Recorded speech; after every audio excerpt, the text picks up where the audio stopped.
Now, talking about great news, wouldn't it be shocking news this year if we didn't have the Olympics? They're due to start late July in Tokyo, but everybody is worried about the impact of the coronavirus on all this. We're joined now by Matt Carroll, the Chief Executive Officer of the Australian Olympic Committee, joins us from the Sydney CBD. Thanks for joining us, Matt. I know the Japanese are saying that it's all systems go. Are you worried that the Olympics could actually be cancelled? Look, Chris, and good afternoon to you. Look, we obviously take the coronavirus very seriously. There's the athletes preparing, our officials, and obviously for our own people. So it is a serious issue to us, but we take the expert advice from the International Olympic Committee, which is directly plugged into the World Health Organisation, from our own government, and obviously from our own medical officials, and also from the Japanese government, the Tokyo Organising Committee. So the advice to date is that the Games are continuing and will open on the 29th of July as expected. Yeah, of course, the coronavirus is infecting a lot of people in Japan, but there's also the fact that you're bringing together so many people from around the world. Apart from waiting to see what happens there and what's put in place and hoping nothing goes awry, what are you doing in terms of our own athletes now to try and make sure wherever they are in the world, wherever they're preparing, that they can minimise their chances of any infection? Yeah, so we last week wrote to all our sports to start to collect information on where athletes are training, where their camps are, their final qualifiers for the Olympic Games, because some are still competing. Qualifiers for the Games have been moved from different locations around the world to ensure that the athletes competing are safe and their health is protected.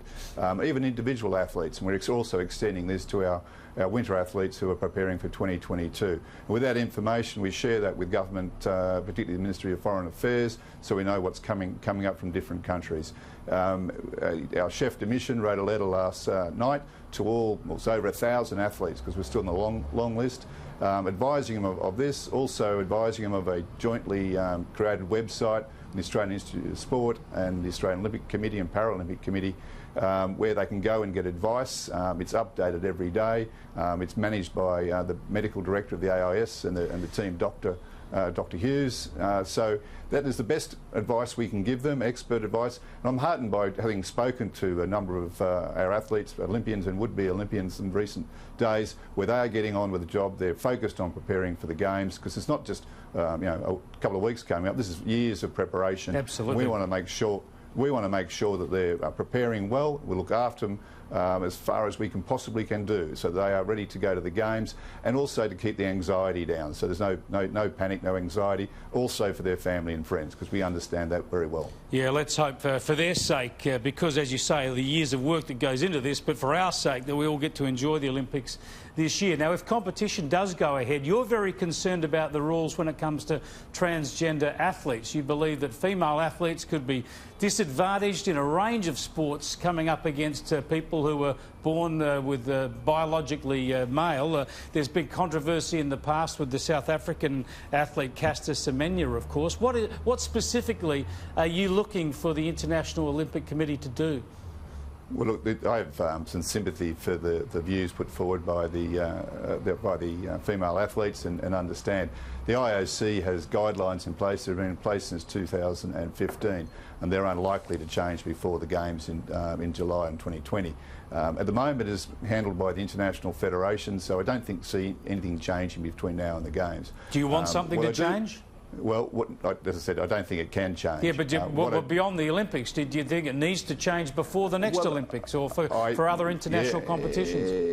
Exactly, Chris. What I think would be good, post the Games, is to discuss at the Athletes Commission, perfect place to do it, and with the IOC Medical Commission about this issue. Because as I said, I have some sympathy for the female athletes. I think there needs to be a level playing field, so it's not one against the other. Let's find a level playing field and go forward to Paris 2024. Well, do you believe that some female athletes could unfairly miss out on medals because of this at this year's Olympics?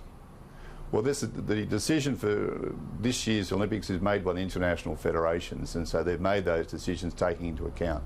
As I said, I have some sympathy for their views, but those decisions have been made by the international federations, not by the National Olympic Committees. Sure, but do you believe because of that some people could unfairly miss out in this year's competition? Well, that's a supposition you're putting forward, and let's wait and see. Do you believe they could face unfair competition? As I said, the rules are made by the international federations. Those rules have been made.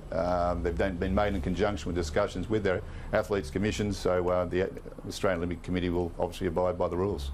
All right, just very quickly, if I could, Matt, looking forward to future Olympic bids. Pauline Hanson's campaigning against the bid by South East Queensland, by Brisbane and South East Queensland to host the Olympics. Are you worried about that political backlash against a bid that you would have thought might have got pretty widespread support? Well, you're right. The candidature has widespread support across Queensland, and John Cates, our president, and also the president of Paralympics Australia, and I met with Senator Hanson only a couple of weeks ago. She gave us her time, a fair audience and listening to. She asked a lot of questions. I'm providing her with further detail in the coming week, which hopefully will answer some of the questions. Whether we've changed our view or not, I'll have to obviously leave that to Senator Hanson to decide. Can Queensland afford the Games?